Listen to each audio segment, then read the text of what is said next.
Tastes like corn syrup. Today I'm going to show you how you can make fake blood with simple household ingredients. Yum. It's super easy, so let's get into it. You're going to need a couple of things, including measuring cups and things to stir up your blood and dishes to mix your blood in.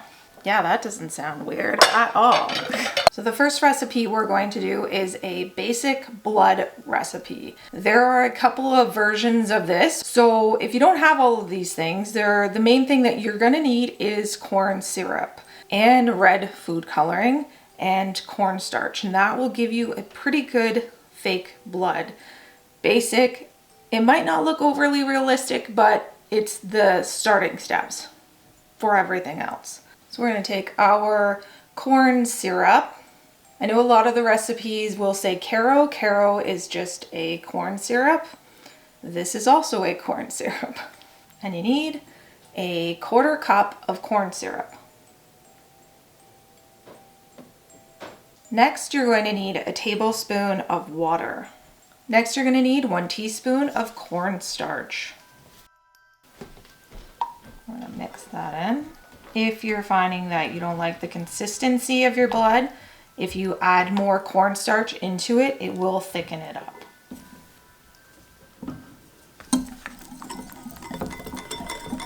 This basic recipe also adds a chocolate syrup into it. I don't have chocolate syrup. I have microwavable hot fudge. I have no idea if this will work the same way. It's worth trying to experiment sometimes, so that's what we're going to do. It's about 1/2 tablespoon. So I'm just going to do about a teaspoon of dollops worth. Basically, the reasoning for adding in a brown color into this is that when you add the red food dye, it makes it too red. And blood typically isn't just that really bright red color. So you want to add in another color to kind of dampen that a little bit. And in order to have it make it look like more of an older blood, you would just add in more of the brown. And this one's edible. Not all of the recipes I'm going to do today are edible, but this one is.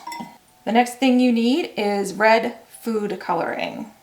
And you're going to start with only just a few drops of this red food coloring and then add more until you're happy. So that's about 5 drops. And there you have a basic blood recipe with just a few simple household ingredients. Tastes like corn syrup and chocolate sauce, which is great if you're really trying to gross people out and you want to get this in your mouth, or you're worried about people getting it in their mouths. So the fun part is that we can take this basic recipe and add to it and make it way more gross and disgusting, which when it's Halloween, we definitely want to make it way more gross and disgusting. So we're going to add a few things to this. If you're looking for more of a thickened blood, so that we have our basic blood here, and it is kind of runny and loose. So all you would do is add in more cornstarch. Or you can also soften some peanut butter and add that to your recipe.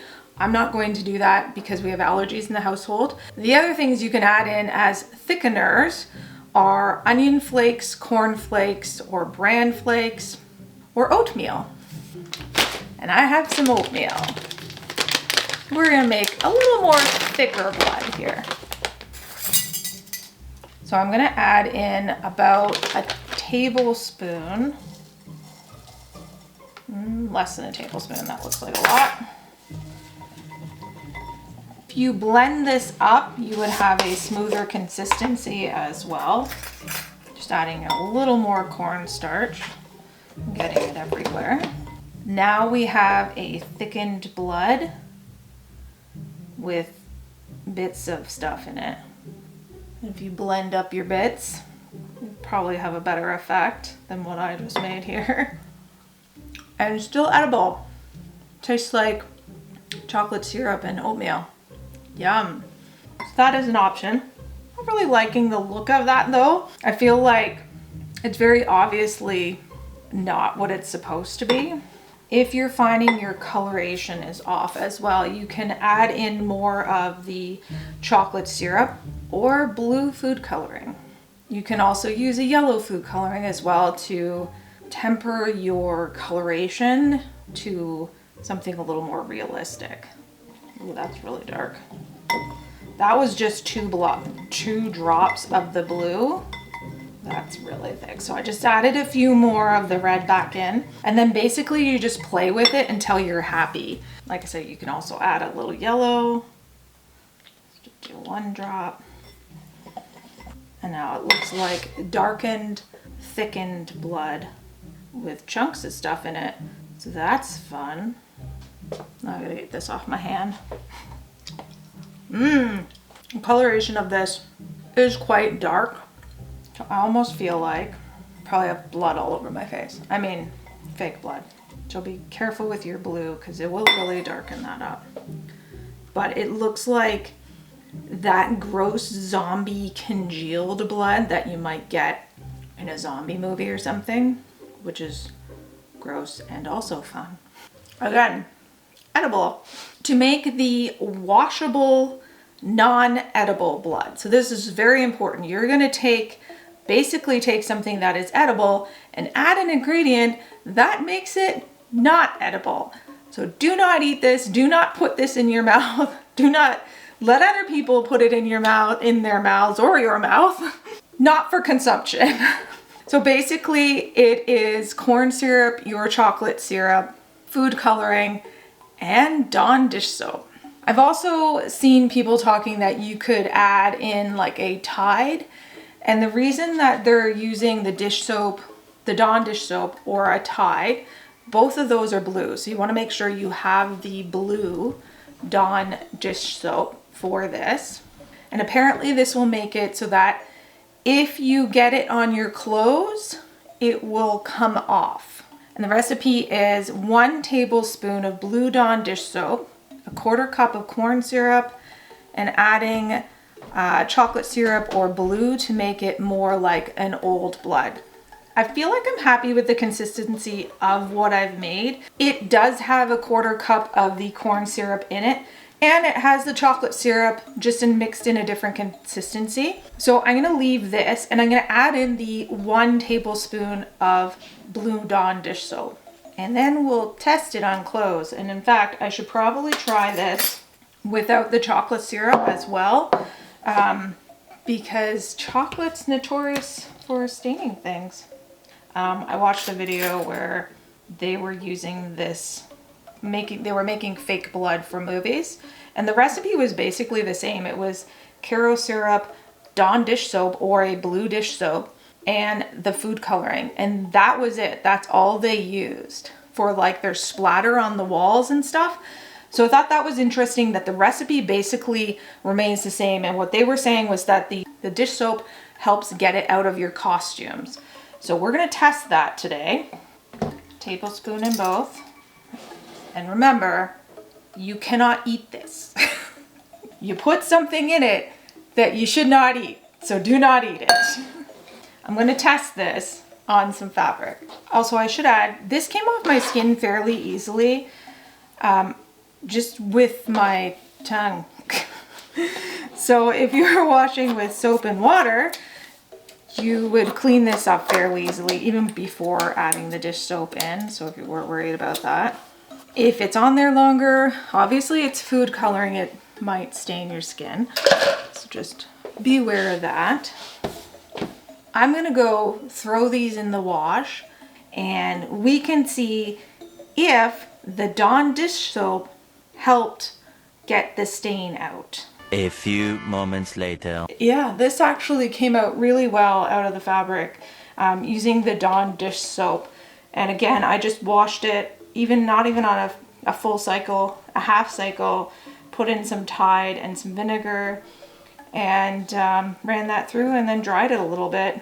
Again, it wasn't on there for very long, so if you were concerned about that, wash it immediately. Test it maybe ahead of time as well if you're going to be using it, just to make sure, like take some of the fabric from your costume that's not on your costume, and then use some of the fake blood on it with the Dawn, and then leave it for a little bit and then wash it and see if it comes out.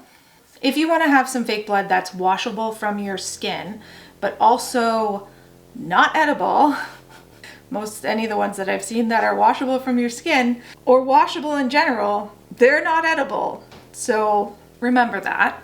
This one might be good for kids. It uses finger paints or acrylic paints or tempera paints. I have acrylic paints. I don't have finger paints here. So I was going to try this just to see what it looks like with the acrylic paints. Acrylic paints are really washable as well. From what I was reading is that this might be less irritating to people's skin than the dish soap version. So I guess if you're leaving the dish soap version on your skin for a long period of time, it may start to irritate your skin. So just something to consider. Whereas this one will be a little bit better for your skin. And again, the base of this is corn syrup. So she's gonna be sticky again. Again, it's a 1/4 cup of corn syrup. That seems to be the consensus for what you need measuring wise.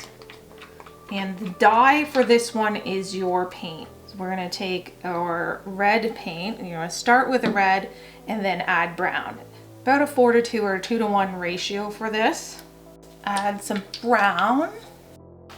And again, you're just gonna mix it until you're happy with the coloration that you want, and then you can add bits or do other fun things with it. That looks gross. Yum. And so this one on your skin, oh, look at that consistency. Yeah, that's really gross. So I think what I want to do with this one, we're just gonna cover up an area. We're gonna swatch a stain, and then we'll see how well it washes off. The consistency of that one actually is really nice. Still really super sticky, obviously, corn syrup, but is a fun option. Don't put it in your mouth.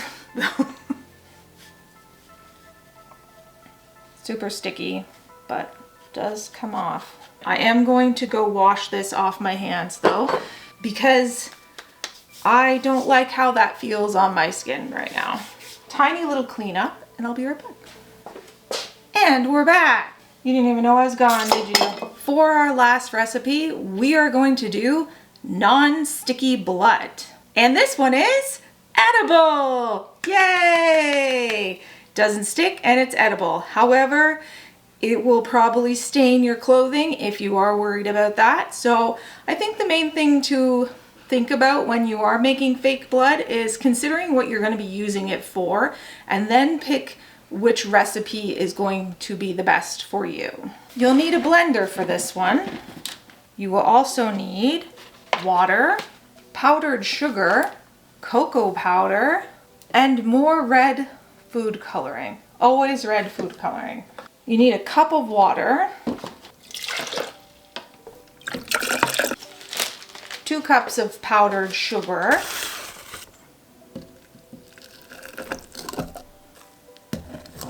next we want to blend this.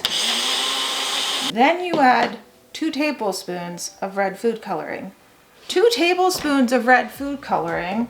Holy, it's a lot of red food coloring. Did I write that down correctly? I hope so. You know what? I'm gonna do 1 tablespoon of red food coloring and then see what that looks like, because oh boy. We're gonna add a tablespoon of the cocoa powder. Moment of truth. That's fun. So that's the consistency of that one. Pretty runny, but not sticky. So if you don't like sticky, a little bit sticky, but not overly sticky. And I feel like you could make this thicker with other things like your cornstarch and that. So I think I'm gonna add some cornstarch to mine. It's still really sticky. I'm gonna add some of the cornstarch to it and see if that'll make it less sticky. It probably won't. I'm glad I saved this one for last because, oh boy, it's probably the messiest one. Definitely a thicker consistency. Is it less sticky than some of the others? Maybe. Doesn't suck. If you want to learn how to make some fake teeth to go with your new fake blood so you can really scare people on Halloween, watch this video next. My name is Pam. Until next time, stay gross, my friends. Bye.